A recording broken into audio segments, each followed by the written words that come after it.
শীতের ছুটিটা বাড়িতে বসে বসে কার কাটাতে ভালো লাগে।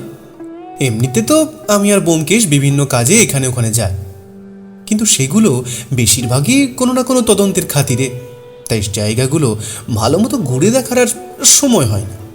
তাই এবার আমরা ঠিক করেছিলাম 2 দিন অন্তত কোথাও থেকে বেরিয়ে আসব। আর বৌঠানেরও সেভাবে কোথাও যাওয়া হয় না, তাই ওনারও ভালোই লাগবে। তো সেই সব দিক হিসাব করে ঠিক হয় একটা শনিবার দেখে গোপালপুরে ঘুরতে যাওয়া হবে। চটজলদি আর কোনো জায়গায় হোটেল পাওয়া একটু শক্ত আর কি, তাই ঘরের কাছে উড়িষ্যার গোপালপুর যাওয়াই ঠিক হয়। ধর্মতলা থেকে শনিবার রাতে চড়ে বসা হয় একটা বিলাসবহুল বাসে। আমাদের গন্তব্য আদি ও অকৃত্রিম বাঙালির ভ্রমণ পিপাসা চরিতার্থ করার জন্য। তার রাশি রাশি জলের ঢেউ, বালুময় সৈকত আর ঝাউবন নিয়ে অপেক্ষা করে আছে পর্যটকদের আশায়। একটু বেড়াতে যাওয়ার সুযোগ পেয়ে দেখলাম বৌঠানও ভীষণ খুশি খুশি। আমারও বেশ ভালোই লাগছিল। দেখলাম ব্যোমকেশ ওর স্বভাবসিদ্ধ গাম্ভীর্য ছেড়ে বেশ হাসি খুশিয়ে বসে আছে। বৌঠানের সিটটা বাসের জানলার দিকে, তারই পাশের সিট, মানে 3 জনের সিটের ঠিক মধ্যিখানটাই ব্যোমকেশ বসে। আমি টুকটাক কিছু জিনিস কিনে বাসে উঠে দেখলাম ব্যোমকেশ বসে বসে একটা বই পড়ছে।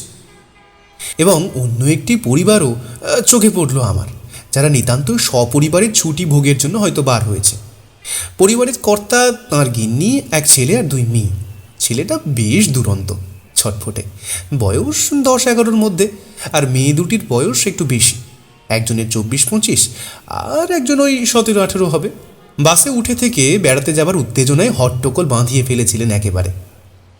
নিজেদের ভিতর ওনারা এত কথা বলছেন যে অন্য সহযাত্রীদের কাছে বিরক্তির কারণ হয়ে উঠেছে। গিন্নি, সব কিছু দেখে নিয়েছো তো? কিছু পড়ে রয়ে গেল না তো? না না, সব নিয়েছি, কিচ্ছু পড়ে যায়নি, তুমি নিশ্চিন্তে থাকো। চাল ডাল ফল মূল সব আলাদা আলাদা করে নিয়েছো তো? এদিকে সব কিছুর সাথে আবার ঠেকাঠেকি হয়ে যাবে না তো? আরে না গো না, সব আলাদা আলাদা করেই নিয়েছি, তুমি চিন্তা করো না তো বাপু। চালের বস্তা দুটো আমি সিটের নিচে ঢুকিয়ে নিয়েছি, কিচ্ছু ঠেকাঠেকি হবে না। জমাটি সহযাত্রী ভাই, মনে হচ্ছে যাত্রাপথটা রোমহর্ষক হতে যাচ্ছে। চাল ডাল ফল সব সমেত গোপালপুর ঘুরতে যাচ্ছে, কিন্তু তাই বলে 5 জনের জন্য 2 বস্তা চাল? ব্যাপারটা সেরকম নয় বলেই মনে হয়। সকালে খবরের কাগজে দেখেছিলাম কাছাকাছি কোনো এক সাধু বাবার সৎসঙ্গ আছে। মনে হয় এনারা সেখানেই যাচ্ছেন। চাল ডালগুলো সাধু বাবা আর তার ভক্তদের ভোগের জন্য দেবেন বলছো? আমি শুধু আন্দাজ করছি। বলছে ওনাদের সকলের কপালে আঁকা প্রায় একই মাপের চন্দনের তিলকগুলো। খেয়াল করে দেখলাম কথাটা ঠিক। ওনাদের কপালে একটা হালকা চন্দনের তিলক আছে বটে, তবে সেটাও অনেক আগে দেওয়া। এখন এই এত রাতে সেটা এতটাই ক্ষীণ হয়ে গেছে যে ব্যোমকেশ ছাড়া আর কারো চোখে ধরা পড়বে না। এটাই স্বাভাবিক। যাই হোক, মিনিট 15 পরে বাসটা ছেড়ে দেয়। একটু রাত হতে স্বাভাবিক নিয়মেই বাসের আলো নিভিয়ে দেওয়া হয়। আমার এমনিতে চলন্ত বাসে ঘুম আসে না, তাই চোখটা বুজে চুপচাপ বসে রইলাম। বাসের হালকা নীল আলোয় দেখলাম ব্যোমকেশও একইভাবে চোখ বুজে ঘাটটা সিটে এলিয়ে দিয়ে বসে আছে। তবে মেরুদণ্ড একেবারে সোজা, বুঝলাম ও খুব সতর্ক হয়ে রয়েছে। তবে বেশ রাত অবধি আমাদের সহযাত্রী সেই পরিবারটা হট্টগোল চালিয়ে গেল। ওনাদের কথায় বার্তায় বোঝা যাচ্ছিল একেবারে ছাপোষা একটা মধ্যবিত্ত পরিবার। আলু পোস্ত, মুগ ডাল আর আমড়ার টক নিয়েই এনাদের দিন শুরু দিন শেষ। তবে সত্যি বলতে কি, এনাদের কথা শুনতে আমার বেশ ভালোই লাগছিল। আমি বেশ উপভোগ করছিলাম। পরিবারের কত দূর সম্পর্কের সদস্যদের ব্যাপারেও কত ভালোভাবে এনারা খোঁজ রাখেন, দেখে বেশ অবাক লাগছিল। কি বুঝছো ভায়া? বুঝলে ব্যোমকেশ, এই স্মৃতিশক্তির কণামাত্র আশীর্বাদও যদি পেতাম তবে জীবনটাই অন্যরকম হতে পারত। ভাবতে পারো কি বলছেন? আজ থেকে 17 বছর আগে ওনার খুড় শ্বশুর মশাইয়ের মেজ ছেলের প্রথম সন্তানের অন্নপ্রাশন অনুষ্ঠানে কাতলা মাছের পেটিতে একটু পাঁকের গন্ধ ছিল, সেটাও ওনার মনে আছে। বাপরে বাপ। যাক, উনি নিজের মতো থাকুন, তুমি আর হিংসা করো না। তবে তবে কি? হ্যাঁ, উনি এই তুলসী ধারণটা ওনার পরিবারের সূত্রে, মানে যাকে বলে উত্তরাধিকার সূত্রে পাননি। বিয়ের পর কোনোভাবে এই গুরুসঙ্গ শুরু হয়েছে। ওরে বাবা, তুমি ওনার কথার মধ্যে একটা গুরুত্বপূর্ণ যোগসূত্র খুঁজে বের করে ফেললে। কিন্তু কি করে বুঝলে? একটু খেয়াল করলেই বুঝতে পারতে। লোকটা এতক্ষণে মোট 17 বার ওনার গুরুদেবের উল্লেখ করেছেন, যার মধ্যে 13 বার উনি তোমাদের গুরুদেব কথাটা বলেছেন। তবে বৌঠান ঘুমিয়ে পড়ে এনাদের উপদ্রব থেকে বেঁচে গেছে। না না, ঘুমোয়নি ঠাকুরপো, খুব ভালো করে উপভোগ করছে। তারপর আবার নিজেরা চোখ বন্ধ করে পড়ে রইলাম। বাস তখন বেশ দ্রুত গতিতে ছুটে চলেছে। তারপর প্রায় 1 ঘন্টা কেটে গেছে। একটু তন্দ্রাচ্ছন্ন হয়তো হয়ে পড়েছিলাম। হঠাৎ আমাদের বাসটা একটা ভয়ঙ্কর ঝাঁকুনি দিয়ে দাঁড়িয়ে গেল। একেই প্রায় মাঝরাত, গাড়ির গতিবেগ বেশ ভালোই ছিল। সেখানে এভাবে ঝাঁকুনি দিতে সবাই প্রায় হুড়মুড় করে ওর ঘাড়ের উপর পড়লাম। আঘাত সকলেরই কম বেশি লাগলো। আমরা বেঁচে গেলাম ব্যোমকেশের বিচক্ষণতার জন্য। ও ওর দুটো হাত দিয়ে সামনের সিটের হাতলটা শক্ত করে ধরেছিল, ফলে বৌঠান আর আমার মাথাটা ওর হাতে গিয়ে সজোরে আঘাত করলো। তাই আমাদের মাথাটা বেঁচে গেল বড়সড় আঘাত পেতে পেতে। কোনো মতে উঠে গিয়ে দেখি ব্যোমকেশ সোজা সামনের দিকে তাকিয়ে রয়েছে। বাসের সবাই কোনো মতে উঠে দাঁড়িয়ে চিৎকার চেঁচামেচি করতে থাকে, কিন্তু দেখলাম ব্যোমকেশ একদম স্থির। কি হয়েছে ব্যোমকেশ, তুমি ঘুমাওনি? না। আচ্ছা, তোমার মাথায় আঘাত লাগেনি তো? না, লাগেনি, কিন্তু কি হলো বলো তো? গাড়িটা এভাবে দাঁড়িয়ে পড়লো কেন? জানি না, তবে আন্দাজ করতে পারি গাড়ির সামনে কিছু একটা পড়েছে, কিন্তু সেটা তো এখান থেকে বোঝা সম্ভব নয়। আমার সাথে এসো তো। এত রাতে গাড়ি থেকে নামতে আমার ঠিক ইচ্ছা করছিল না, বলা ভালো একটু ভয়ও করছিল। তবে ব্যোমকেশ দ্রুত আমার মনের কথা বুঝতে পেরে আমাকে বলল, আরে এসো এসো, কোনো অসুবিধা নেই। আমার ধারণা যা হওয়ার তা হয়ে গেছে, আর কোনো ভয় নেই। মানে তুমি কি বলছো, কি হয়ে গেছে? কয়েক মুহূর্তের মধ্যে গাড়িতে খবর রটে গেল গাড়ির সামনে রাস্তায় দুটো লাশ পড়ে আছে, যাদের মাথা দুটো বড় পাথর দিয়ে থেঁতলে মেরে ফেলা হয়েছে। এসো, ব্যাপারটা কি দেখতে হবে। কথাটা বলে ব্যোমকেশ এগিয়ে গেল, আমিও পিছন পিছন এগিয়ে যাই। বাস থেকে নেমে দেখা যায় সামনে সত্যি সত্যি দুটো মৃতদেহ রাস্তার উপরে পড়ে রয়েছে। মাথাগুলো থেঁতলে দেওয়া হয়েছে পাথরে, আর যে পাথরটা দিয়ে আঘাত করা হয়েছে সেটাও পাশে পড়ে আছে। তাদের রক্তের ছাপ স্পষ্ট। আগের কোনো গাড়ি গিয়ে সামনের পুলিশ চৌকিতে খবর দিয়েছিল। মিনিট 5 মধ্যেই পুলিশ ঘটনাস্থলে পৌঁছে যায়। এখন মিস্টার বিরূপাক্ষ সেন থানার অফিস ইনচার্জ। উনি আমাদের পূর্ব পরিচিত। তবে উনি ব্যোমকেশকে এখানে দেখে কথা বলতে গেলে ব্যোমকেশ চোখের ইশারায় ওনাকে নিরস্ত্র করে, কারণ ব্যোমকেশ চায়নি এই বেড়াতে যাওয়াটা নষ্ট হোক। তাই আপাতত পরিচয়ের গোপনীয়তা থাক। আপনারা যার যার বাসে ফিরে যান, কেউ এখানে হট্টগোল করবেন না। তারপর পুলিশ দিয়ে মৃতদেহগুলো সরিয়ে দিলে বাস ছেড়ে দেওয়ার নির্দেশ দেয়। আমাদের বাসটার পাশাপাশি আর একটা বাসও এসে দাঁড়িয়েছিল। আমাদের বাসটার পিছনে সেই বাসের লোকেরাও চুপচাপ নিজেদের বাসে উঠতে পারে। আর আমরা ফিরে আসি আমাদের বাসে। জানলার ধারে সিটটায় বৌঠান বসেছিলেন, উনিই নামেননি। আর 3 জনের সিটের মাঝে ব্যোমকেশ। আমরা উঠে এসে দেখলাম ব্যোমকেশের সিটে একজন ভদ্র মহিলা এসে বসে পড়েছেন। তার মাথায় এত বড় ঘোমটা, একদম 8 পৌড়ে মিলের তাঁতের একটা ডোরাকাটা শাড়ি ওনার পরনে। আপনি বোধহয় ভুল সিটে বসেছেন, এই সিটটা আমাদের, আপনি আপনার সিটে গিয়ে বসুন। ভদ্রমহিলা কোনো কথা বললেন না, মাথা নিচু করে বসে রইলেন। আমি আবারও ওনাকে বোঝানোর চেষ্টা করি, দেখুন আপনি আপনার সিট বদলে ফেলেছেন, এটা আমাদের সিট। ছেড়ে দাও, উনি শুধু সিট বদল করেননি, আদতে উনি বাসটাই বদল করেছেন। বুঝলাম এই বাসের সব কয়েকজন যাত্রীকে ব্যোমকেশ প্রাথমিকভাবে দেখে রেখেছে। তবে এটা কোনো অনুসন্ধানের ব্যাপার নয়, এটা ওর স্বভাবসিদ্ধ।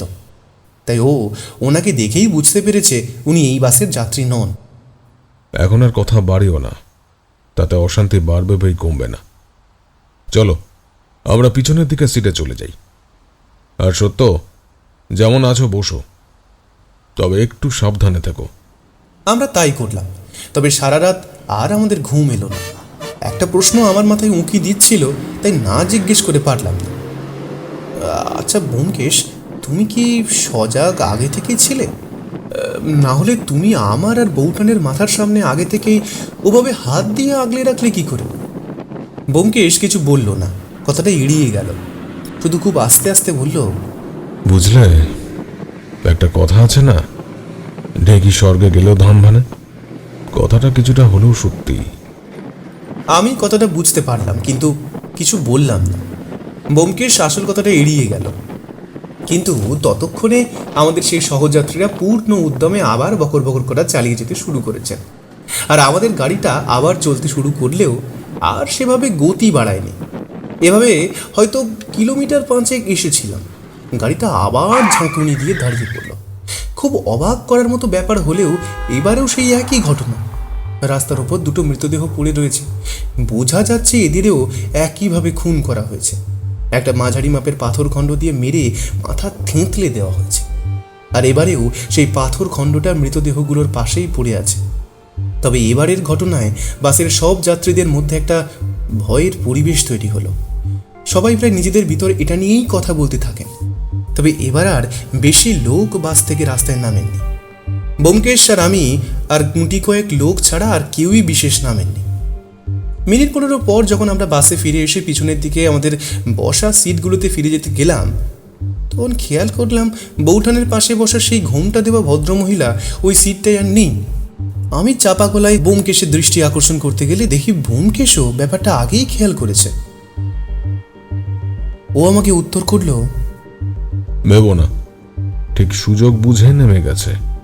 তবে ওই সিটটায় একটা হালকা মাথার চুলের তেলের গন্ধ আমি পেয়েছিলাম।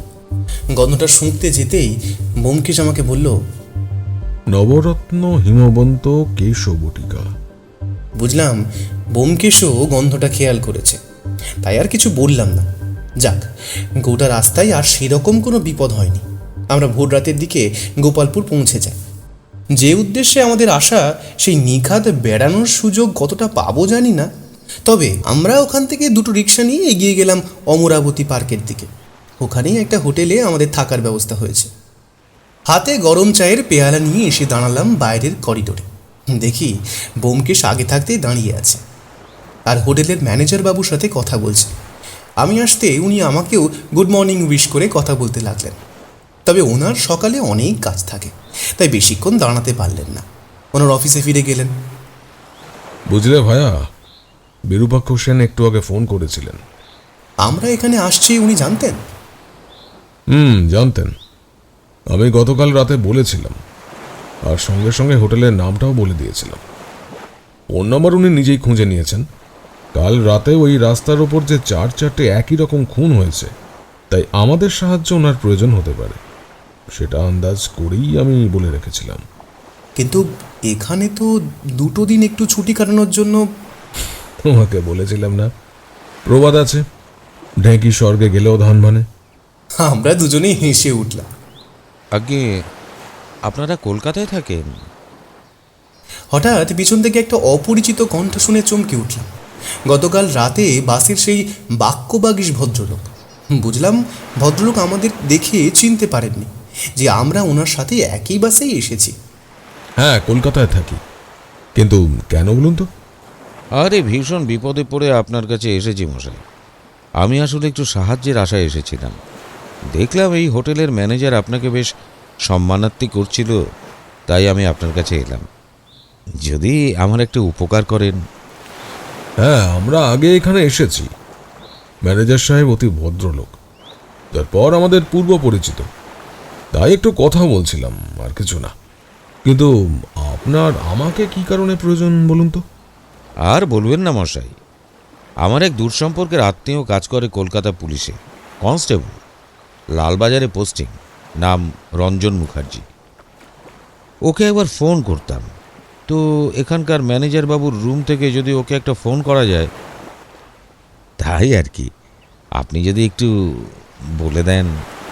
না, তাতে আর কি, আমি ম্যানেজার বাবুকে বলছি। কিন্তু আপনার নাম? আগে আমার নাম কৃষ্ণ শাসমল। তো গোপালপুরে বেড়াতে এসেছেন তো? হ্যাঁ, আর কি। আসলে আগামী পরশু থেকে আমাদের গুরুদেবের সৎসঙ্গ অনুষ্ঠান, ওখানেই যাবার ইচ্ছা। এমনিতে তো আসা হয় না কোনো উপলক্ষ ছাড়া, তাই ভাবলাম 2 দিন আগেই যাই, 2 দিন একটু সমুদ্রের হাওয়া খেয়ে তারপর সৎসঙ্গ যাব। বেশ বেশ, ভালো করেছেন। একটু বেরানো হয়ে যাবে এই সুযোগে। দেখলাম আমরা যে ওই কৃষ্ণবাবুকে চিনতে পেরেছি সেটা ব্যোমকেশ ওর সামনে প্রকাশ করলো না। আর ওনার এই ঘুরতে আসার সম্পর্কে ব্যোমকেশের অনুমান একেবারে মিলে যাচ্ছে। না না মশাই, সে আর হলো কোথায়। এই তো দেখুন না, কাল রাতেই বাস ধরেছি ধর্মতলা থেকে, ভোর রাতে এখানে এসে পৌঁছেছি, আর এসেই বিপত্তি। বিপত্তি? কি রকম বিপত্তি? আরে সেই কথাই তো বলছি মশাই। সকালে এসে উঠি আমাদের একটা হলিডে হোমে, এই আপনাদের হোটেলের পিছনেই, নাম বালুকাবেলা হলিডে হোম। তো এখানে এসে সকাল সকাল গেছিলাম সূর্যোদয় দেখতে। বুঝতেই পারছেন যা হয়, এই পরিবার নিয়ে সমুদ্রের ধারে বেড়াতে আসার হ্যাপা তো কম নয়। তা ঠিক বলেছেন। আসলে সমুদ্রের ধারে বেড়াতে এসে সূর্যোদয় দেখতে না পেলে কেমন যেন একটু ফাঁকা ফাঁকা লাগে। হ্যাঁ, সেটা তো ঠিকই, কিন্তু এইসবের মধ্যে কি এমন ঘটলো যে আপনাকে তড়িঘড়ি লালবাজারে যোগাযোগ করতে হচ্ছে? হ্যাঁ, তো যেটা বলছিলাম, আমি এই হলিডে হোমে আমাদের ব্যাগপত্রগুলো রেখেই স্ত্রী আর তার সাথে ছেলে মেয়েকে নিয়ে গেলাম সমুদ্রের ধারে। আরে ফিরে এসে দেখি আমাদের ঘরের তালা ভাঙা, আর সব কিছু তছনছ করে গেছে, কেউ সব জিনিসপত্র মাটিতে পড়ে। হলিডে হোমের ঘরে তালা ভেঙে ঢুকেছে? স্ট্রেঞ্জ। তো সে তালা কি আপনারা সাথে করিয়ে এনেছিলেন, নাকি হলিডে হোমের থেকেই দিয়েছিল? না মশাই, কত আর বইব ঘাড়ে করে বলুন না, এমনিতেই চাল ডাল সব বইছি। তারপর তার মানে তালাটা এখান থেকেই দিয়েছিল, তাই তো? আচ্ছা, কিছু কি চুরি গেছে, নাকি এমনি সব ওলট পালট করা? না, কিছু নিয়েছে বলে তো মনে হলো না। আমি আমার স্ত্রী, ছেলে আর মেয়েকেও জিজ্ঞেস করে দেখেছি, ওদের কোনো কিছু খোয়া যায়নি বলেছে। আচ্ছা, আপনার পরিবার মানে এনারাই? হ্যাঁ, আমার স্ত্রী, আমার মেয়ে।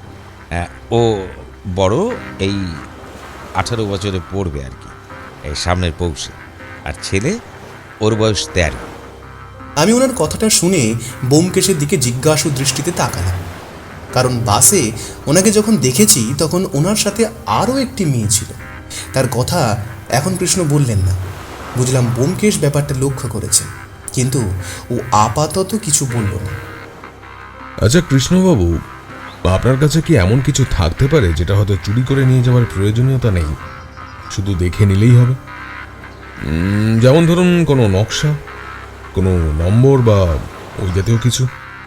কি যে বলেন, আমি হলাম গিয়ে গড়পাড়ের ছাপোষা মধ্যবিত্ত বাঙালি, আমার কাছে এত মূল্যবান বস্তু কোথা থেকে আসবে বলুন? আচ্ছা, ঠিক আছে, বুঝতে পেরেছি। তার মানে আপনি লালবাজারে আপনার পরিচিত অফিসারকে ব্যাপারটা জানিয়ে রাখতে চাইছেন, তাই তো? হ্যাঁ, 2 দিন এখানে থাকবো মশাই, তারপর চলে যাব। শুধু শুধু আর কে এসব পুলিশের চক্করে পড়তে চায় বলুন? তাও যদি কিছু দরকার পড়ে তবে কলকাতা পুলিশে যোগাযোগ আছে। এটা জানলে এখানকার লোকাল পুলিশ একটু কথাটা তবু শুনবে। ভদ্রলোক এগিয়ে যান ম্যানেজারের ঘরে, ওখানেই ফোন আছে। আচ্ছা ব্যোমকেশ, তোমার কি মনে হচ্ছে কেউ এখানে এসে কৃষ্ণবাবুদের ঘরে তল্লাশি করবে? কেন? ভদ্রলোক তো মনে হচ্ছে নিছক বেড়াতেই এসেছেন, তাহলে কি এমন হতে পারে? দেখো ভায়া, এই কোনো ব্যাপারেই আমি মন্তব্য করব না, অন্তত এই মুহূর্তে। এক কাজ করা যাক, আগে ওই ভদ্রলোকের সাথে আর একটু কথা বলি, তারপর কোনো ধারণা পেলেও পেতে পারি। কৃষ্ণবাবু কেয়ারটেকারের ঘর থেকে বের হয়ে আসলেন। কি কৃষ্ণবাবু, কথা হলো? না মশাই, ফোন তো ধরলই না।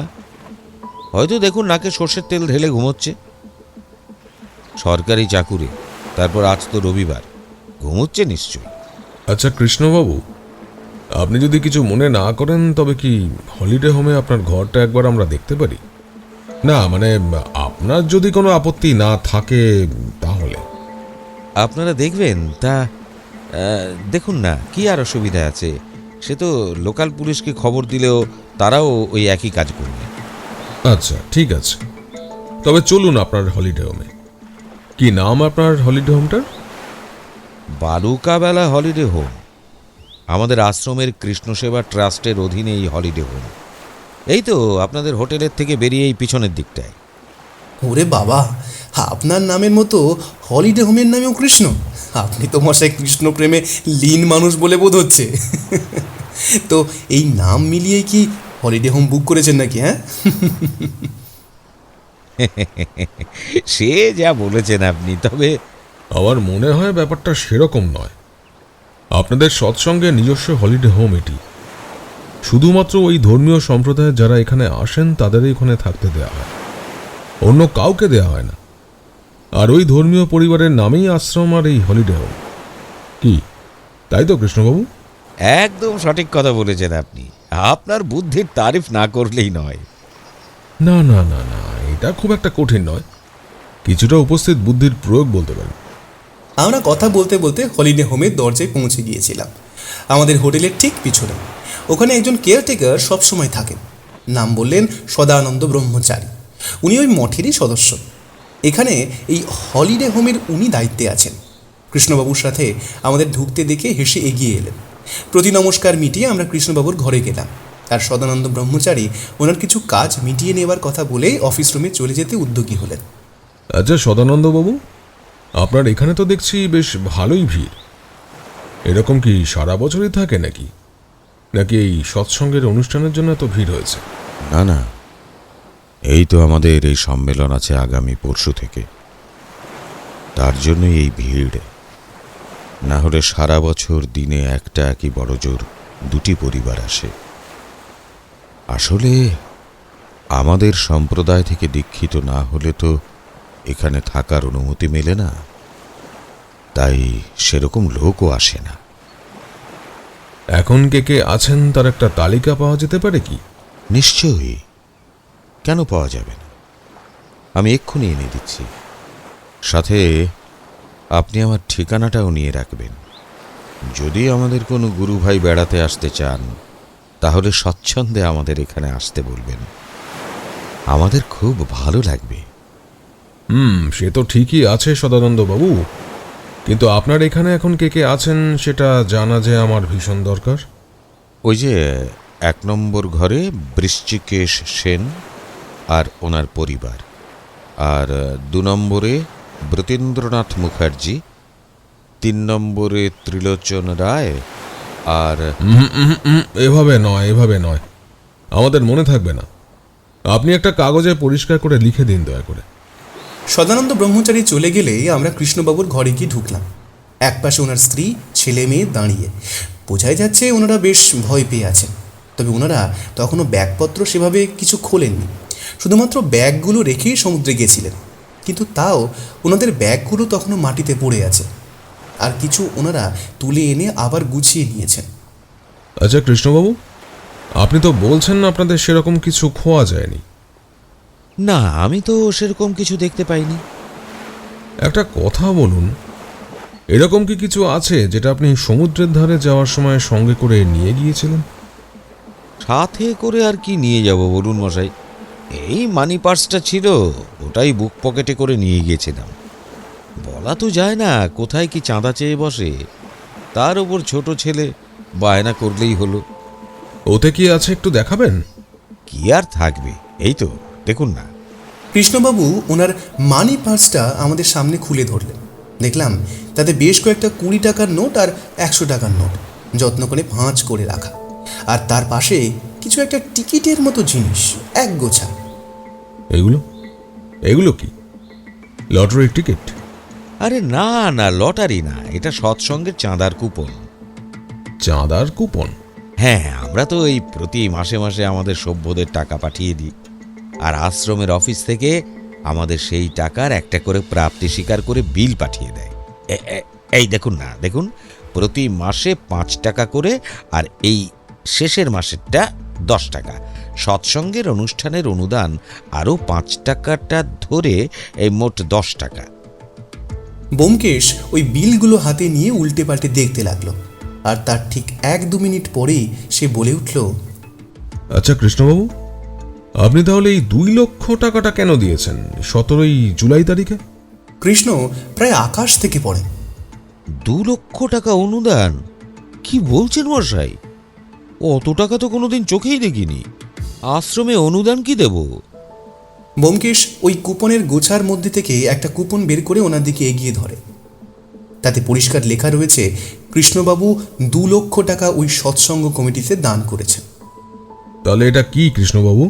ওই কুপনটা দেখে সত্যি ঘাবড়ে যান কৃষ্ণবাবু। এ বাবা, এটা আবার কি? আমি তো এসব কিছুই জানি না। এটা কোথা থেকে এলো? বিশ্বাস করুন, আমি এরকম কিছুই করিনি। আর আমি এত টাকা পাবো কোথায় যে অনুদান দেব? একটা প্রকাণ্ড চিৎকার ভেসে আসে ঘরের বাইরে, অফিস ঘরের দিক থেকে। আমরা আওয়াজটা পেয়ে একদম চমকে উঠি।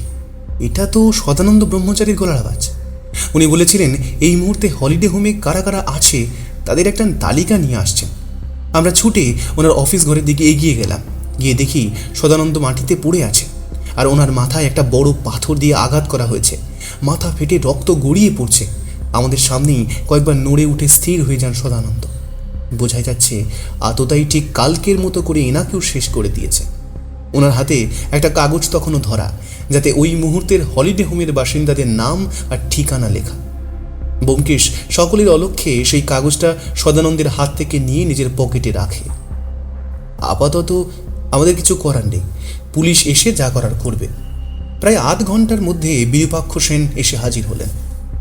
আরে ব্যোমকেশ বাবু, আপনি এখানে? আপনি কি এই হলিডে হোমে উঠেছেন নাকি? না না, এখানে নয়, আমি এর পাশেই অন্য একটা হোটেলে উঠেছি। এই যে কৃষ্ণবাবু, ইনি আমার বিশেষ পরিচিত আর বন্ধুস্থানীয়। ওনার সঙ্গে দেখা করার জন্যই এখানে এসেছিলাম আর কি। দেখুন দেখি, কি অশান্তি। তবে আমার ভালোই হলো, আপনি যখন আছেন তখন আমায় আর বেশি কষ্ট করতে হবে না এই কেসটার ব্যাপারে। পুলিশ ইন্সপেক্টরের কথা শুনে কৃষ্ণবাবু প্রায় আকাশ থেকে পড়েন। আসলে উনি তখনও ব্যোমকেশের পরিচয় জানতেন না। আপনি রয়েছেন মানে? কে ইনি? শুনুন, আমার একজন পরিচিত লালবাজারে পুলিশে আছে। ইনফ্যাক্ট আমি ওর সাথে কথা বলবো বলেই ওনাদের হোটেলে গিয়েছিলাম। ওর নাম... সে কি বলছেন? আপনি তাহলে এই ভদ্রলোকের পরিচয় পাননি?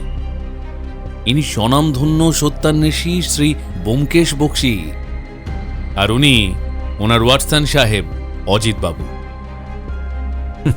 বিরূপাক্ষ বাবু, এসব কথা পরেও আমরা আলোচনা করতে পারবো, কিন্তু সব থেকে আগে এখন যেটা দরকার হবে সেটা হলো এই সদানন্দ ব্রহ্মচারী নামের লোকটির ময়নাতদন্তের ব্যবস্থা করা। হ্যাঁ ব্যোমকেশ বাবু, সেটাই। ঠিক আছে, আমি ব্যবস্থা করছি। ইন্সপেক্টর বিরূপাক্ষ সেন 2 জন কনস্টেবলকে ডেকে সদানন্দ বাবুর মৃতদেহ নিয়ে যাওয়ার ব্যবস্থা করেন, আর আমরা চলে আসি আমাদের হোটেলে। আসার সময় ইন্সপেক্টর সেনকে ব্যোমকেশ বলে দেয় যে হলিডে হোমের কেউ যেন বাইরে না যায়। আমরা পরে আসবো ওনাদের সাথে কথা বলতে। আমাদের হোটেলে ঢুকতে ঢুকতে আমি একটা কথা ব্যোমকেশকে না জিজ্ঞেস করে পারলাম না। আচ্ছা ব্যোমকেশ, তোমার কি মনে হয় কৃষ্ণবাবুর ঘরে যিনি তালা ভেঙে ঢুকেছেন তিনি আর সদানন্দর আততায়ী কি একই লোক?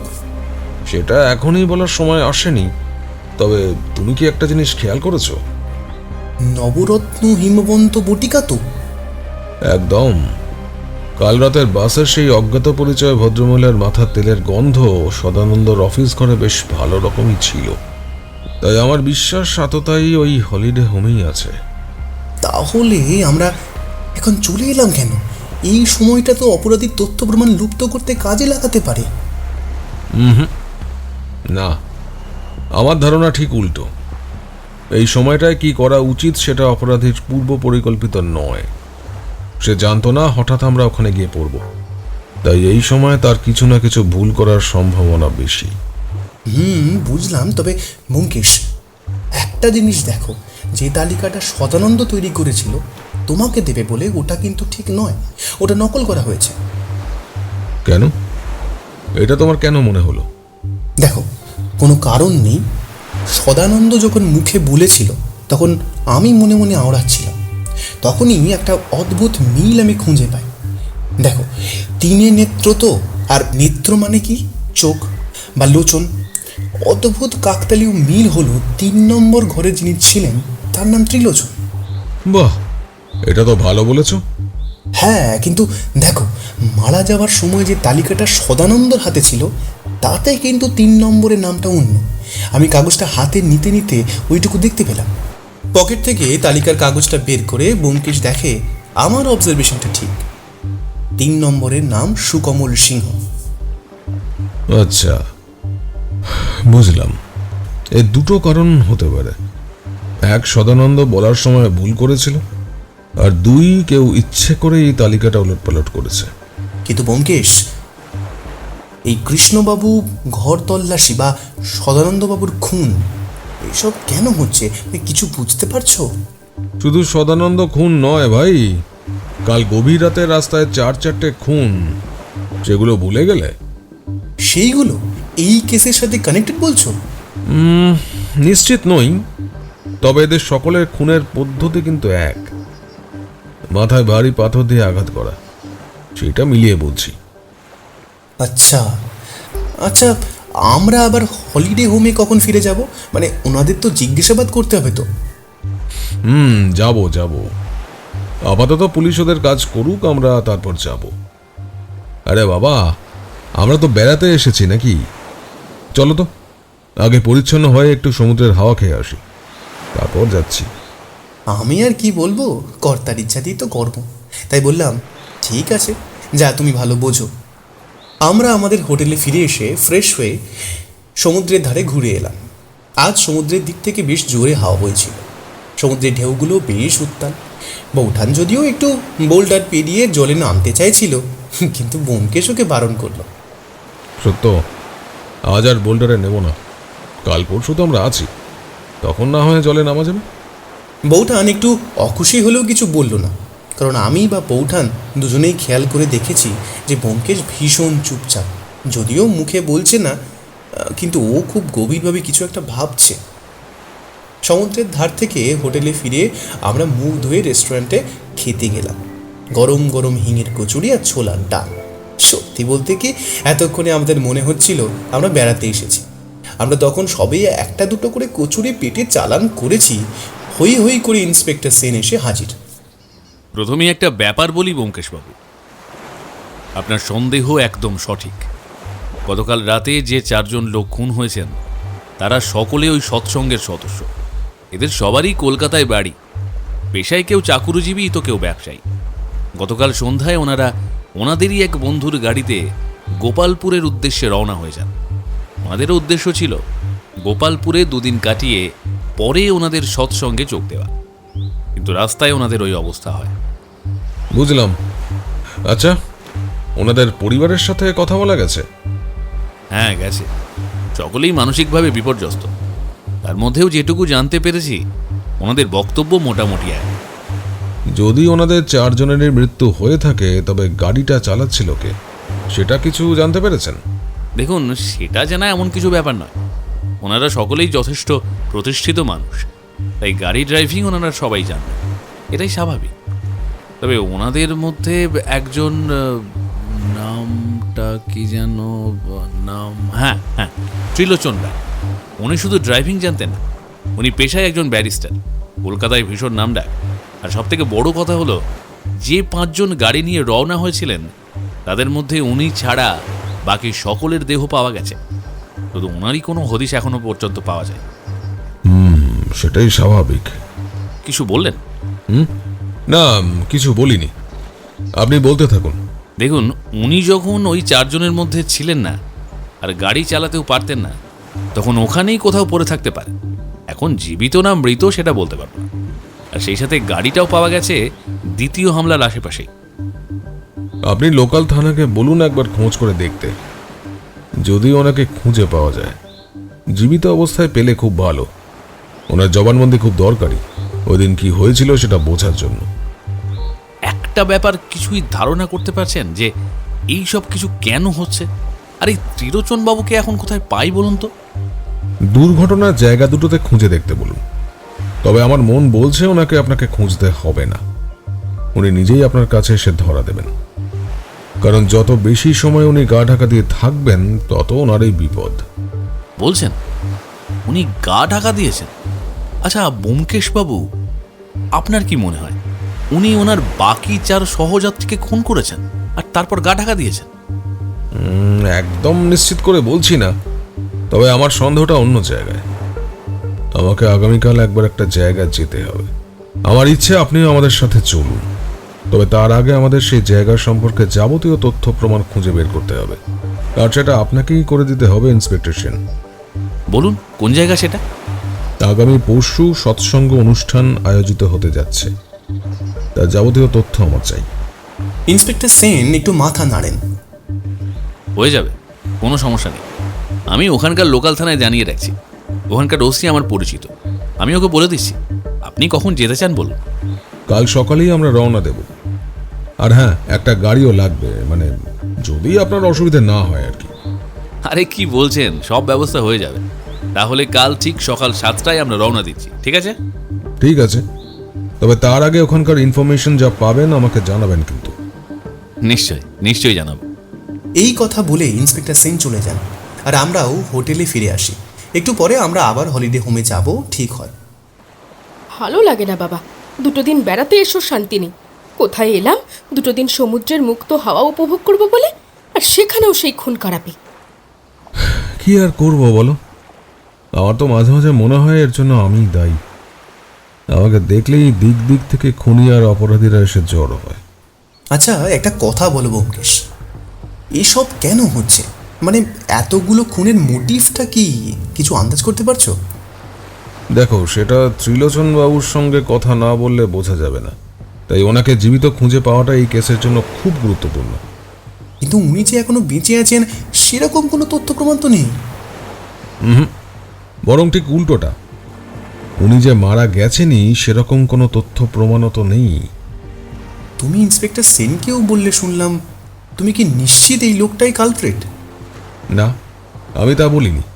বলেছি আমার ষষ্ঠেন্দ্রিয় বলছে এই ভদ্রলোক মারা যাননি, উনি বেঁচে আছেন। আচ্ছা, ষষ্ঠ ইন্দ্রিয়ের এরকম ইঙ্গিত দেওয়ার কারণ কি? তুমি খেয়াল করে দেখেছিলে 2টো করে যে মৃতদেহ রাস্তায় পড়েছিল সেগুলো একদম রাস্তার মাঝামাঝি করে প্রায় সমান্তরালে ছিল 2 ক্ষেত্রেই। যদি সত্যিই কোনো আততায়ী গাড়িতে হামলা করে তাহলে লাশগুলো এভাবে থাকার কথা নয়। তাহলে যেটা বুঝতে হবে, কেউ বা কারা এই দুজনকে খুন করে লাশগুলো রাস্তায় সাজিয়ে রেখেছে। তার মানে তৃতীয় কারোর একটা মস্তিষ্ক কাজ করেছে 2বারই, এবং বলা বাহুল্য ওই গাড়িতে 2বারই সেই তৃতীয় ব্যক্তিটি হওয়ার সম্ভাবনা ত্রিলোচন বাবু ছাড়া আর কে হতে পারে? আচ্ছা ব্যোমকেশ, যদি এটা সত্যি হয় তবে ওই লাশ দুটোকে তো রাস্তার পাশেও ফেলে রাখা যেত। রাতে কেউ খেয়াল করতো না, আর করলেও গাড়ি থামিয়ে নামতো না। আর তাতে তো আততায়ীরই সুবিধা হতো, রাতের অন্ধকারে সে অনেক দূর পালিয়ে যেতে পারতো, তাই না? আপাত দৃষ্টিতে তাই, কিন্তু সুযোগ পেয়েও যখন আততায়ী সেটা করেনি তখন বুঝতে হবে তার অন্য কোনো উদ্দেশ্য আছে। সেটা কি সেটা আমি আন্দাজ করতে পারি মাত্র। সেটা কি বাস বদল?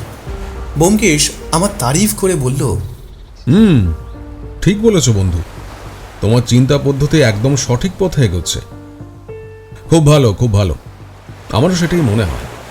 ওই হিমবন্ত কেশ বটিকার আমাদের বাসে ওঠা আর নেমে যাওয়ার পিছনে নিশ্চয়ই কোনো কারণ আছে, আর সেটার জন্য বাসটার মাঝ রাস্তায় দাঁড়ানোটা দরকার ছিল। সত্যি কতদিন আমরা কোথাও বেরোয়নি বলো তো? ব্যোমকেশ একমনে সমুদ্রের ঢেউয়ের দিকে তাকিয়ে কিছু ভাবছিল। এদিকে সূর্যদেব তখন পাটে বসেছেন। একটা রক্তাভ সোনালি আভাতে সম্পূর্ণ বালুচরটা যেন সেজে উঠেছে, আর আগত ঢেউয়ের দল এসে সেই বালির ওপর ভাঙছে। তবে মাঝে মাঝে কোথাও বিক্ষিপ্ত বোল্ডারের ভিড়।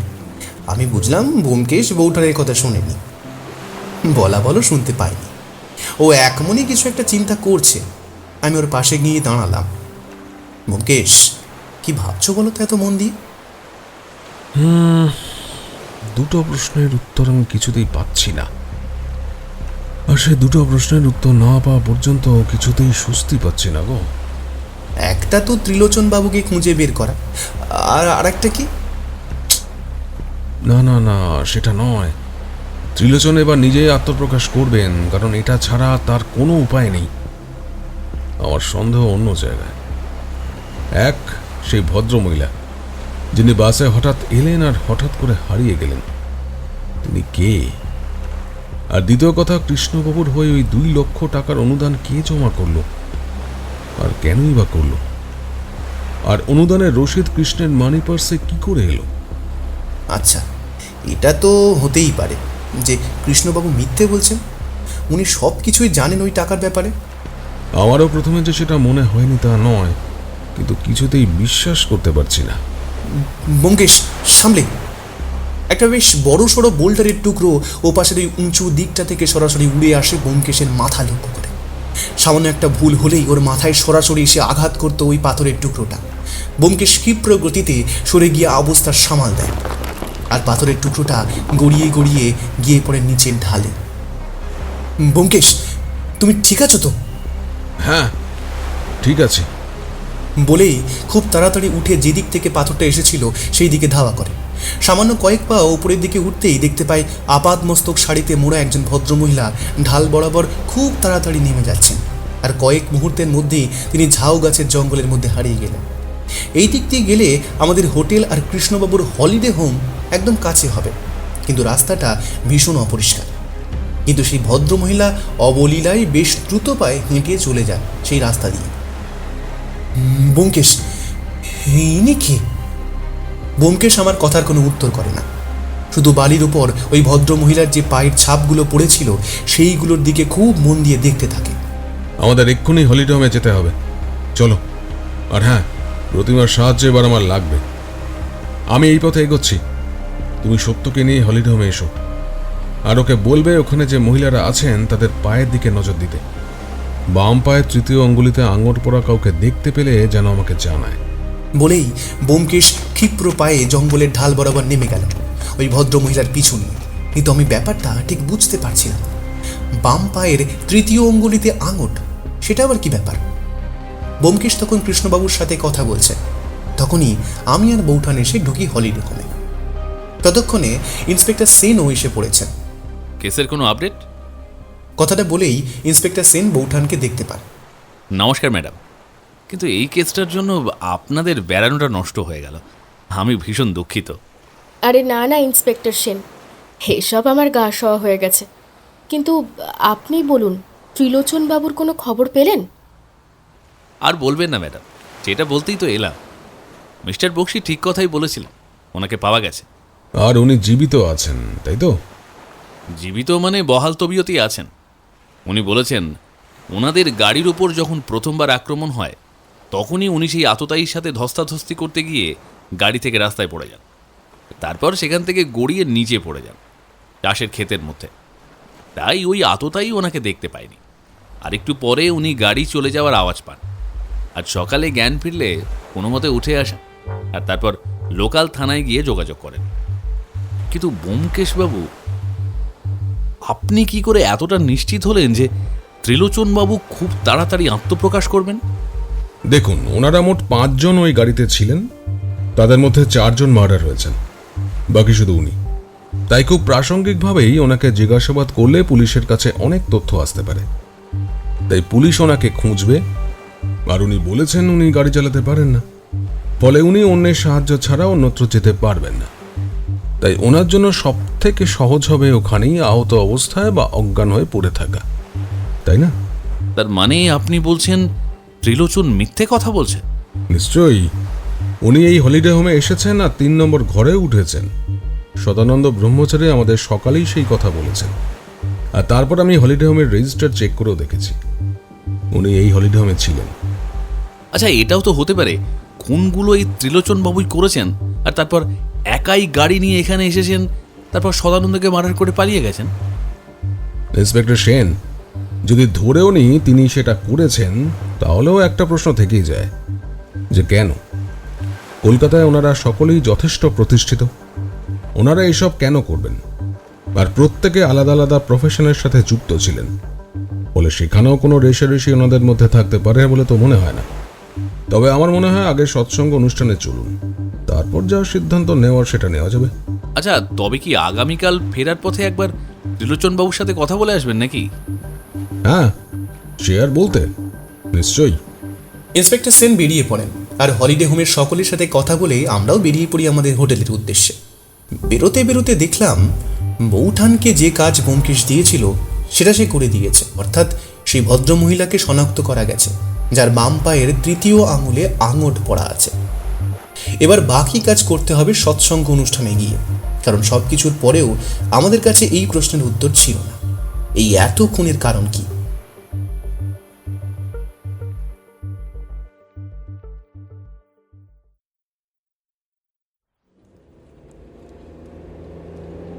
আমরা পরদিন সকালবেলা রওনা হয়ে যাই সৎসঙ্গ অনুষ্ঠানের উদ্দেশ্যে। আমাদের লক্ষ্য সকাল 8টার মধ্যে ওখানে পৌঁছে যাওয়া। ইন্সপেক্টর সেন আমাদের জন্য গাড়ির ব্যবস্থা করে দিয়েছেন, তাতেই আমরা রওনা হয়ে যাই। অনুষ্ঠানের জন্য বিরাট মঞ্চ প্রস্তুত করা হয়েছে, বিশাল আয়োজন। এই আশ্রমের মূল মহন্তজির ভাষণ দিয়ে আগামীকাল অনুষ্ঠানের সূচনা হবে। এই মঞ্চ থেকে একজন দ্বাররক্ষী এগিয়ে আসে আমাদের দেখে, প্রথম পথ আটকালেন। কি চাই? আজ কেন এসেছেন আপনারা? অনুষ্ঠান তো কাল।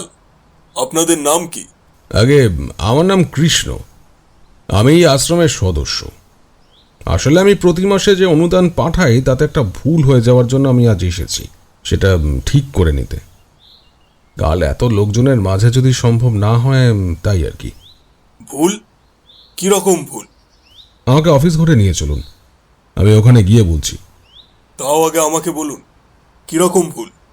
মানে আমার তো অনুদান মাসে 5 টাকা করে, কিন্তু গত 3 মাস আমার বউটা এত রক্ত আমাশয়ে ভুগলো, বুঝলেন কি না?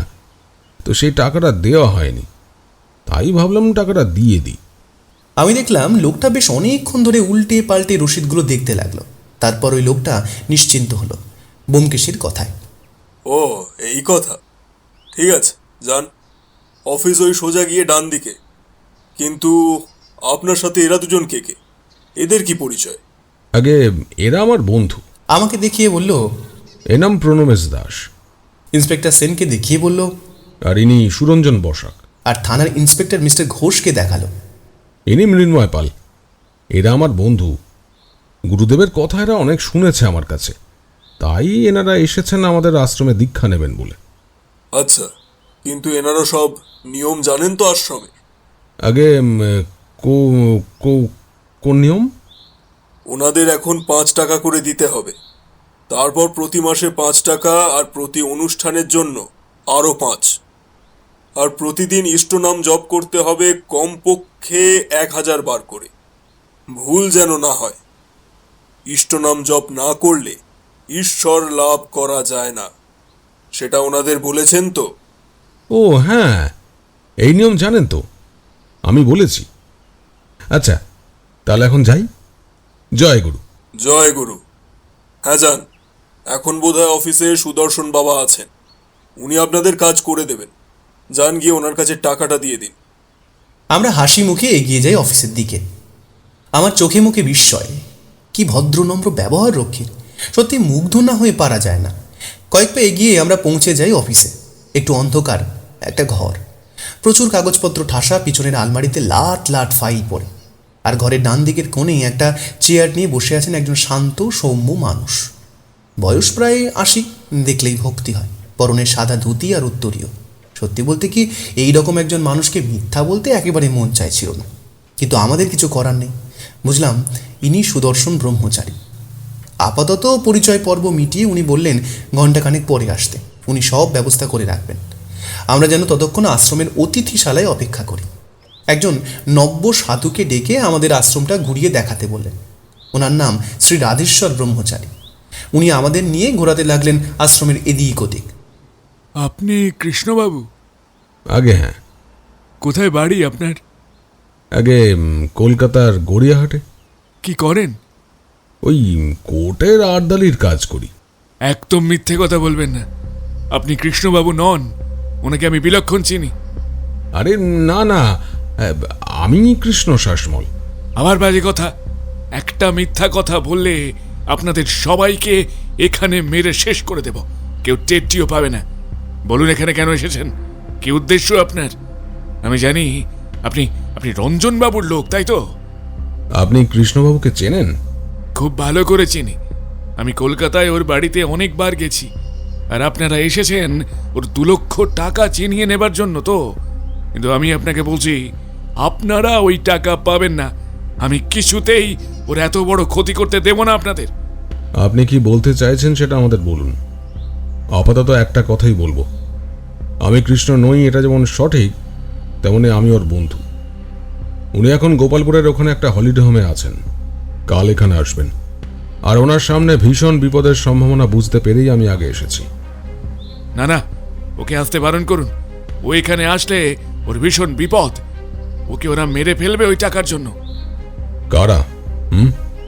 সেটা জানি না, কিন্তু ওনার ওই দুঃসম্পর্কের দাদু যেদিন থেকে ওই 2 লক্ষ টাকা আশ্রমে দিয়েছেন, সেই দিন থেকে এখানে অজ্ঞাত পরিচয়ে একটা ফোন আসা শুরু হয়। আমরা খোঁজ নিয়ে জানতে পারি লোকটার নাম রঞ্জন মুখার্জি। তবে তারপর থেকে আর ওই লোকটা ফোন করতো না, করতো অন্য একজন। তার পরিচয় আমরা জানতে পারিনি, তবে উদ্দেশ্য একই, ওই 2 লক্ষ টাকাটা চায়। কিন্তু আশ্রম থেকে তাকেও ফিরিয়ে দেওয়া হয়। তবে ওরা এতটাই অভদ্র, আমাদের মহন্তজিকেও গালিগালাজ করতে ছাড়েনি। আর লোকজন নিয়ে এখানে এসে উচ্চুতি করার ভয়ও দেখিয়েছে। যদি আমরা টাকাটা ওনাদের না দিয়ে দিই তবে।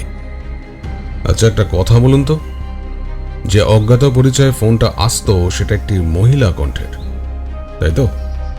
হ্যাঁ, মহিলা কণ্ঠ। সে বারবার বলতো ওই টাকা যেন আশ্রম ওই মহিলাকে দিয়ে দেয়, না হলে সে কৃষ্ণের বিশাল ক্ষতি করে দেবে। অবশ্য কাজে কিছুই করেনি, শুধু হুমকি দিয়েছে। না, এটা ঠিক নয়। গত পরশু রাত থেকে সে মোট 5টা খুন করেছে, যার মধ্যে একটা আপনাদেরই বালুকাবালা হলিডে হোমের কেয়ারটেকার সদানন্দ ব্রহ্মচারী। আর গতকাল দুপুরে আমার উপরেও আক্রমণ করেছে, কিন্তু আমার এই বন্ধুর ক্ষিপ্রতায় সেই আক্রমণ লক্ষ্যভ্রষ্ট হয়। আমি তাই এখনো অক্ষত আছি। আমি সদানন্দর কথা শুনেছি। আপনি কি তখন ওখানে ছিলেন? হ্যাঁ, ছিলাম। কৃষ্ণবাবুর আমন্ত্রণে আমি ওনার ঘরে গিয়েছিলাম, আর সদানন্দবাবুকে হলিডে হোমে কারা কারা আছে সেই তালিকাটা আমাকে দিতে বলি। উনি সেটাই তৈরি করেছিলেন। তখনই ওনার ওপরে আক্রমণ হয়। আমরা ওনার ঘরে পৌঁছানোর আগেই ওনাকে মাথায় আঘাত করে শেষ করে ফেলা হয়। কিন্তু আপনার পরিচয়? ব্যোমকেশ আমাদের পরিচয় দিলে রাধেশ্বর কেমন যেন চমকে ওঠেন। আর আপাতত এখানে আমাদের থেকে লাভ নেই, শুধু একটা বিষয় জেনে নেওয়াটা দরকারি। আচ্ছা, একটা কথা বলুন, এই কৃষ্ণবাবুর দাদুর দেওয়া টাকা ব্যাপারটা কি? দেখুন ব্যোমকেশবাবু, আমাদের আশ্রমের একটা ছোট্ট জনহিতকর উদ্যোগ আছে। সেটা হলো এখানে গরিব মানুষদের জন্য একটা সমবায় কার্যালয় আছে। তাতে বহু মানুষ টাকা রাখেন, আবার দরকারে সেখান থেকে টাকা ধারও নেন। এভাবেই চলে আসছে। তারপর সময় সুযোগ করে টাকা মাসিক কিস্তিতে ফেরত দেন। কিন্তু এই ব্যবস্থার কেউ কেউ মিথ্যা সুযোগ নেন। দুটো প্রশ্ন। এক, সাধারণ মানুষ ব্যাংকে টাকা না রেখে এই আশ্রমের সমবায় সংস্থাতে টাকা রাখবে কেন? কারণ এখান থেকে টাকা নিলে সুদের হার বাইরের ব্যাংকের থেকে অনেকটাই কম, তাই। বুঝলাম। আমার দ্বিতীয় প্রশ্ন হলো, লোকে অন্যায়ের সুবিধা কিভাবে নেন? ধরুন কাউকে কোনো টাকা কোনো আত্মীয়কে পাঠাতে হবে, তিনি কি করলেন, যাকে পাঠাতে হবে তার নামে একটা কুপন কেটে টাকাটা আমাদের সমবায়কে জমা করে দিলেন। আর তার সেই আত্মীয় পরে ওই কুপনটা দেখিয়ে সেই টাকা তুলে নিতে পারেন সুদ সমেত। আর তারপর থেকে যদি কেউ আশ্রমে কিছু টাকা দেন অনুদান হিসেবে আর কি, তবে সেটা আমরা নিই। তাতে ওনার ব্যাংকের বা মানি অর্ডারের ঝামেলা পোহাতে হয় না।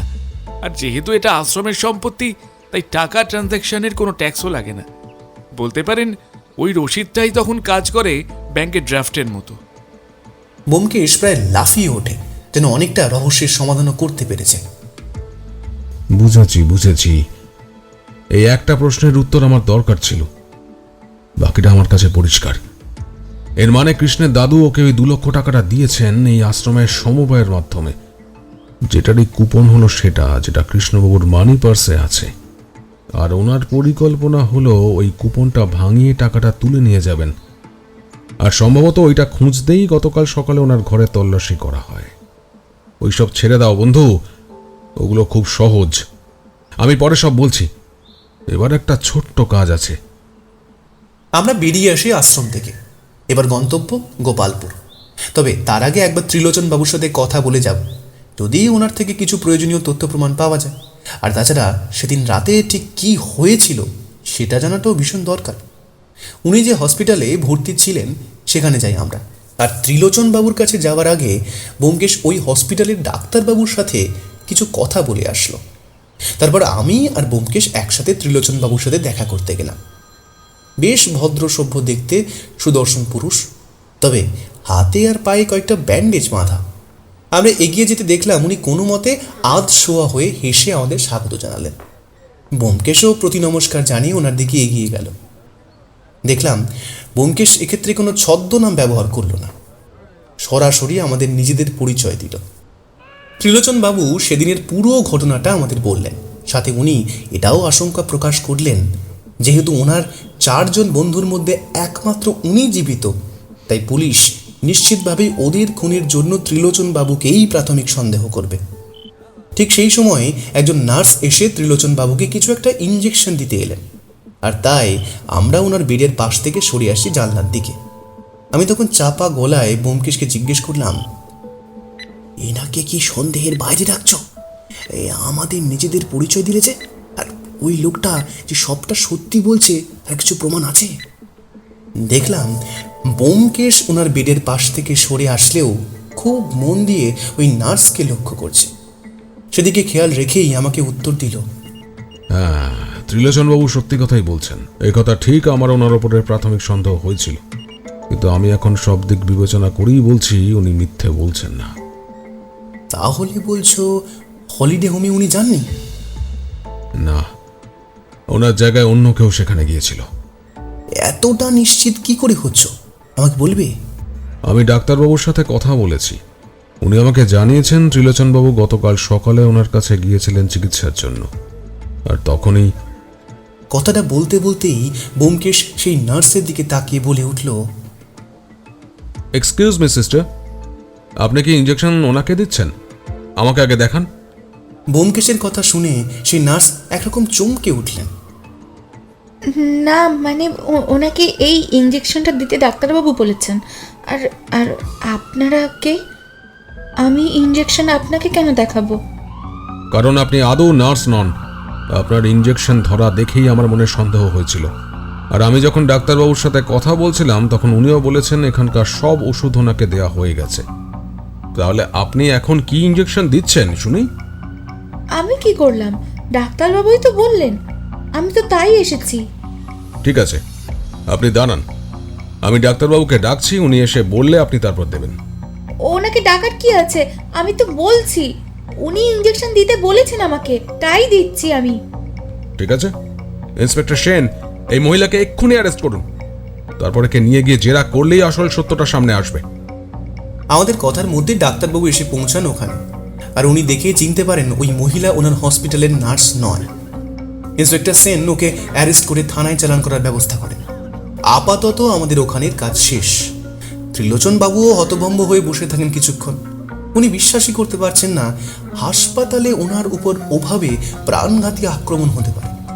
ডাক্তারবাবু ইঞ্জেকশনের ওষুধটার দিকে জানান ওটা একটা মারাত্মক বিষ, যেটা ওনার শরীরে যাওয়া মাত্র মৃত্যু অবধারিত ছিল। ডাক্তারবাবুর কাছে অনুমতি নিয়ে আমরা বেরিয়ে পড়লাম। আমাদের গোপালপুর ফিরতে হবে, এবার বাকি কাজ সেখানে। ব্যোমকেশ তাড়া দেয় যত তাড়াতাড়ি সম্ভব সেখানে যাওয়ার জন্য, আর ওই নার্স ভদ্র মহিলাকে পুলিশের প্রিজন ভ্যানে নিয়ে আমরা রওনা হয়ে যাই।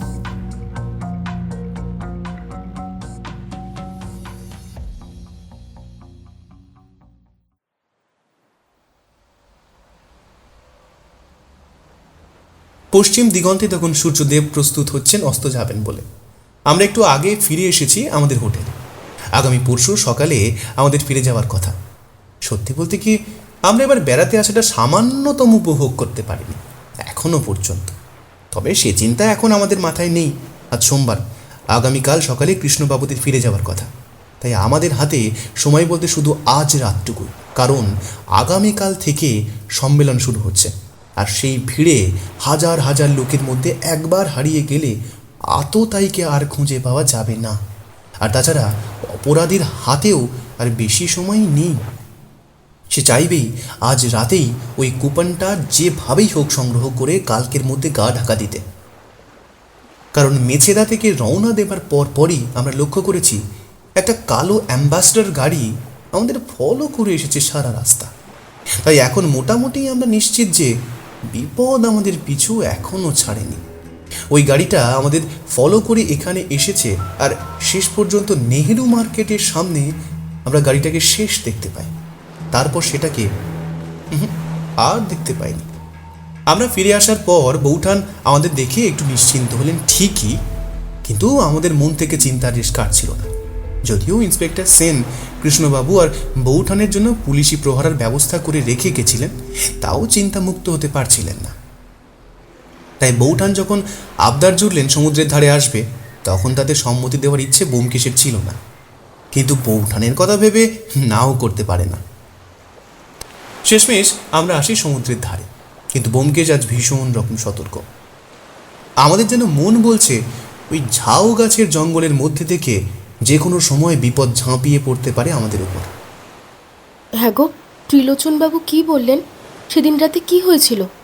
ওই একই কথা যা উনি পুলিশকে বলেছিলেন। একটা কালো অ্যাম্বাসেডর গাড়ি ওনাদের ফলো করে কলকাতা থেকেই। তারপর ওনারা নারায়ণগঞ্জের কাছে দাঁড়ালে ওই কালো অ্যাম্বাসেডর গাড়িটা ওনাদের পিছনে দাঁড়িয়ে পড়ে। তারপর হঠাৎই সেই গাড়ি থেকে দুজন মাসলম্যান এসে ওনাদের উপরে চড়াও হয়। এলো পাথরে ওনাদের মারধর করতে থাকে, আর শেষ পর্যন্ত ওনাদের মাথায় পাথর দিয়ে আঘাত করে। তোমার কি মনে হচ্ছে, লোকটা কি সত্যি বলছে? না, ব্যাপারটা তা নয়। ওই ভদ্রলোক মিথ্যে কথা বলছেন না, কিন্তু সত্যিটাও সম্পূর্ণ বলছেন না। তবে কি জানো, লোকটা অসম্ভব বুদ্ধিমান, তাই এমনভাবে কথা বলছেন যে কেউ অবিশ্বাস করতে পারবে না। কি রকম? আমার ধারণা ওই আক্রমণকারীদের মূল টার্গেট ছিলেন এই ত্রিলোচনবাবু, আর ওদের কথাবার্তা থেকে সেটা উনি বুঝতে পারেন। তাই প্রথমেই হট্টগোলের সুযোগ নিয়ে উনি গাড়ি থেকে নেমে পালিয়ে যান, আর ওনাকে না পেয়ে বাকিদের খুন হতে হয়। প্রথমে দুজন, আর তারপর পালিয়ে গেলে অ্যাম্বাসেডরটা ওনাদের পিছু নেয় আর বাজার পার করে ধরতে পারে, আর বাকি দুজনেরও একই দশা হয়। মাথায় পাথর দিয়ে আঘাত করে মেরে ফেলে?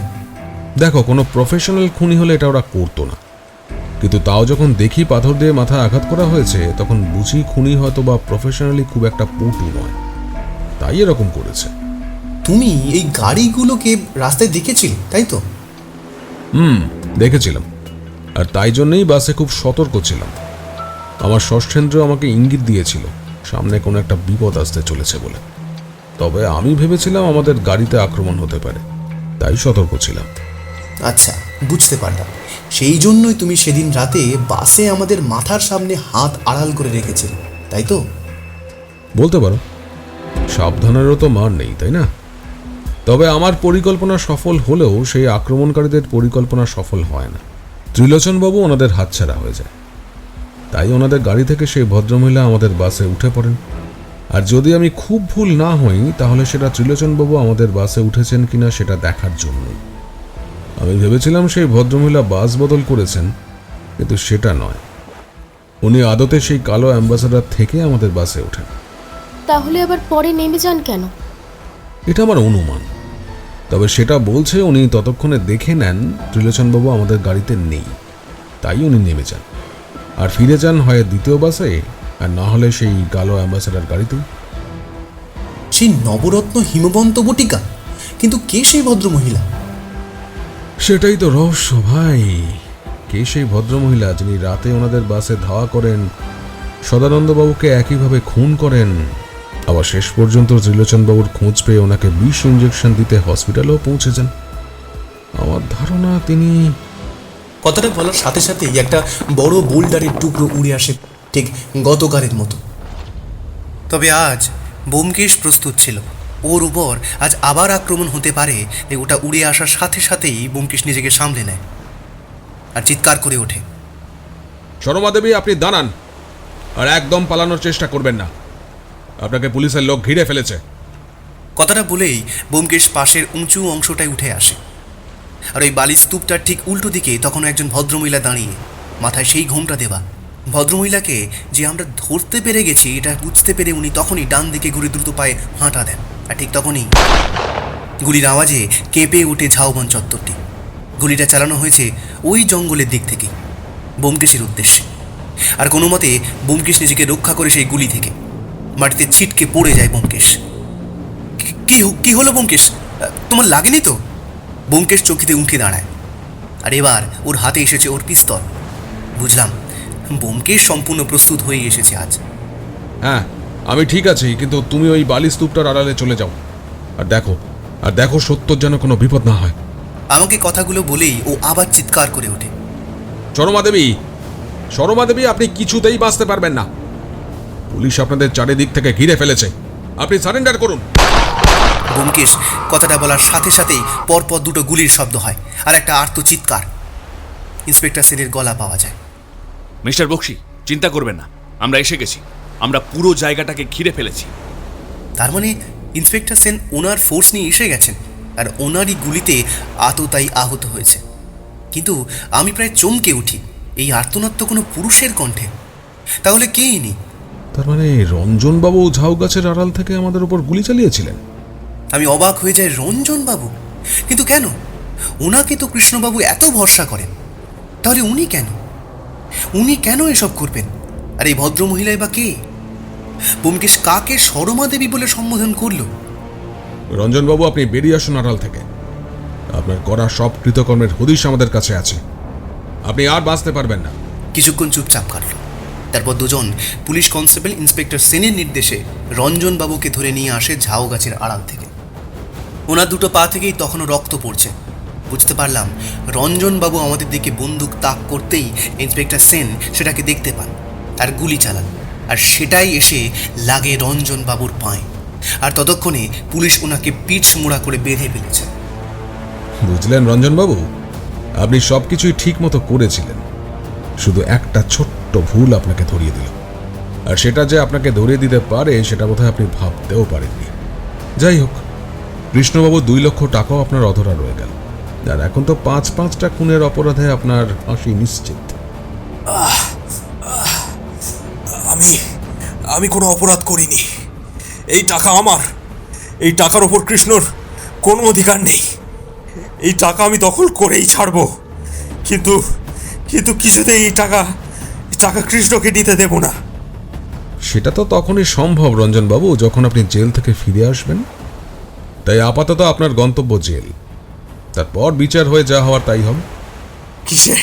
কিসের বিচার? আমি আমার সম্পত্তি বুঝে নেব। অন্য কাউকে, বিশেষ করে আমাদের পরিবারের বাইরের কাউকে আমি এই সম্পত্তির কানা করিও নিতে দেব না।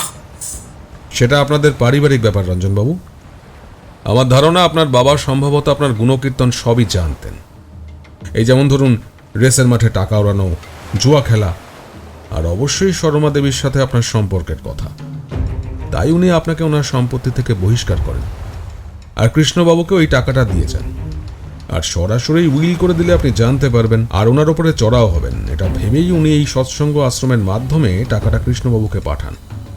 কিন্তু আপনার বন্ধু ত্রিলোচনবাবুর থেকে আপনি পুরো ব্যাপারটা জানতে পারেন, আর এখানে সে হাজির হন ওই টাকাটা হাতিয়ে নেওয়ার জন্য। আর আপনি এতটাই বিশ্বাসঘাতক যে আপনার বন্ধু ত্রিলোচনবাবুকেও আপনি খুন করতে ছাড়েননি। নেহাত আপনার পাঠানো গুন্ডারা ওনাকে চিনত না, চিনলে ওনাকে গাড়িতেই খুন করত। কিন্তু এই না চেনার কারণেই উনি প্রাণে বেঁচে যান। এই লোকটা কে ব্যোমকেশ? এই কেসের সাথে কিভাবে জড়িত? এর নাম তো আগে কখনো শুনিনি। কোনই তার কারণ ইনি শোনাতে চাননি, কিন্তু এই লোকটা এই কেসের সাথে প্রথম থেকে জড়িয়ে আছে। এটাই হচ্ছে সেই রঞ্জনবাবু যাকে কৃষ্ণবাবু ওই 2 লক্ষ টাকার কথা বলেছিলেন। আর ইনিই হচ্ছেন ব্রজেনবাবুর সেই গুণধর ছেলে যাকে উনি সম্পত্তি থেকে বহিষ্কার করেন। কিন্তু পারিবারিক সূত্রে পরিচয় থাকার সুবাদে উনি সব খবর পেতেন ত্রিলোচনবাবুর থেকে। আর কলকাতা পুলিশের চাকরি আর শ্বশুরকুলের প্রতি বদান্যতা বশত কৃষ্ণ এনাকে সব কথাই বলতেন। তুমি এগুলো কিভাবে জানলে? ত্রিলোচনবাবু থেকে। প্রথমে উনি রঞ্জনবাবুকে সাহায্য করলেও যখন বুঝতে পারেন যে রঞ্জনবাবু ওনারও প্রাণনাশের ছক কেটেছেন, তখন নিজের ভুল বুঝতে পারেন আর হসপিটালের ডাক্তারবাবুকে সব কথা জানান। আমি ওনার থেকেই জানতে পারি। এসব মিথ্যা, আপনার সাজানো গল্প। আপনার কাছে এসবের কোনো প্রমাণ নেই। এসব আপনি আদালতে প্রমাণ করতে পারবেন না। এটা আপনার ভুল রঞ্জনবাবু, আমার হাতে আপনার বিরুদ্ধে প্রমাণ আছে। প্রথমেই আপনাকে জানিয়ে রাখি, শর্মিলা দেবী আমাদের হাতে ধরা পড়েছেন। আপনার শেষ দান হসপিটালে ত্রিলোচনবাবুকে 20 ইঞ্জেকশন দিতে গিয়ে উনি আমাদের হাতে ধরা পড়েন। আর তার থেকেও আগে থেকে ওনাকে আমি সন্দেহ করেছিলাম যখন উনি আমাদের বাসে ওঠেন ত্রিলোচনবাবুকে খুঁজতে। সেটা কেন জানেন? ওনার মাথায় চুলে ব্যবহার করা তেলের গন্ধ থেকে। আর সেই একই গন্ধ আমরা সদানন্দবাবুর ঘরেও পেয়েছিলাম, আর আজ সকালে হসপিটালে ত্রিলোচনবাবুর ঘরেও পেয়েছি। শর্মিলা দেবী এখন পুলিশ কাস্টাডিতে, আর জেরার মুখে উনি সব দোষ স্বীকার করেছেন। রঞ্জনবাবু ভেঙে পড়েন। শর্মিলা ধরা পড়েছে? হ্যাঁ হ্যাঁ, পড়েছেন। আপনার এই পরিকল্পনাটিও ফেল করে। আপনি এখানে আপনার বৈধ স্ত্রী শর্মা দেবীকে ওই একই রকম সাজিয়ে রাখলেও একটা ছোট্ট ভুল আপনি করে ফেলেন। সেটা হলো শর্মা দেবীর বাম পায়ের আঙুলে পড়া আঙুঠ। গতকাল যখন উনি আমাদের ওপরে আক্রমণ করেন, তখন বালির মধ্যে ওনার পায়ের ছাপ থেকে এটা বুঝতে পারি ওনার ওই একটি আঙুল বাকি দুপাশের আঙুলের থেকে একটু ফাঁক, কিন্তু ডান পায়ে সেটা নয়। তখন আমি বুঝতে পারি ওই আঙুলে নিশ্চয়ই কিছু রিংয়ের মতো আছে, যেটা ওনার আঙুলটিকে বাকি আঙুল থেকে আলাদা করে রেখেছে। আর সত্য হলিডে হোমে গিয়েও শর্মা দেবীকে শনাক্ত করে। তখনই আমার কাছে ব্যাপারটা দিনের আলোর মতো পরিষ্কার হয়ে যায়। আপনার দুই সহযোগিনী, আপনার বৈধ স্ত্রী শর্মা দেবী আর শর্মিলা দেবীর সূত্র ধরে আমার সন্দেহ আপনার উপরে গিয়ে পৌঁছয়। এবার রঞ্জনবাবু একেবারে ভেঙে পড়েন। ওনারা আর কিছু বলার নেই। পুলিশ এসে ওনাদের গ্রেপ্তার করে। ইন্সপেক্টর সেন, এবার আপনার কাজ। আমার কাজ শেষ। রঞ্জনবাবুর মতো লোভী আর নির্দয় মানুষকে আপনি কোর্টে চালান করুন, তারপর আইনের কাজ করুন। কৃষ্ণ তখনও অবাক হয়ে বসে। যে মানুষটাকে উনি এত বিশ্বাস করে এসেছেন, সেই যে ওনার এত বড় ক্ষতি করবে, সেটা উনি কল্পনাই করতে পারেননি। কৃষ্ণবাবু, আমাদের কাজ শেষ। এবার আপনি নির্ভয় সৎসঙ্গে যান, আর আমরাও একটা দিন সমুদ্র উপভোগ করি। তবে একটা কথা আপনাকে বলবো, আপনি আমাকে বিশ্বাস করেননি প্রথমে, সেটা আমি বুঝেছিলাম। তাই আপনি 2 লক্ষ টাকার কুপনটার কথা অস্বীকার করেন, তাই তো? কিন্তু দেখেছেন তো, সব মানুষ খারাপ হয় না। আপনি আমাকে মিথ্যা বললেন, অথচ নিজের সাথে রঞ্জনবাবুর স্ত্রী শর্মা দেবীকে বিশ্বাস করে নিয়ে আসলেন এখানে। রাতের অন্ধকারে আমরা অবশ্য ওনাকে আপনার বড় মেয়ে ভেবেছিলাম, কিন্তু পরে উনি লোপাট হয়ে গেলে আমাদের সন্দেহ হয়। সেক্ষেত্রেও আমার সহধর্মিনী যদি ওই বাম পায়ের আঙট দেখে না রাখত, তবে আমাদের পুরো ব্যাপারটা বোঝা সম্ভব হতোই না। কি বুঝলেন? কলকাতা পুলিশে চাকরি করেন বলেই তাকে অন্ধভাবে বিশ্বাস করতে হবে, এমন তো কোথাও বলা নেই। আর আমার অনুমান যদি ভুল না হয়, তবে বাসেই শর্মা দেবী আপনার পার্স থেকে ওই কুপনটা সরানোর জন্যই আপনার সাথে এসেছিলেন। কি বুঝলেন? আমি বাসে করে আসার সময় শর্মা দেবীকে সাথে নিয়ে এসেছি, এটা আপনি জানলেন কি করে? ও, সেটা কোনো বুঝতে পারেননি? যাক, ছেড়ে দিন।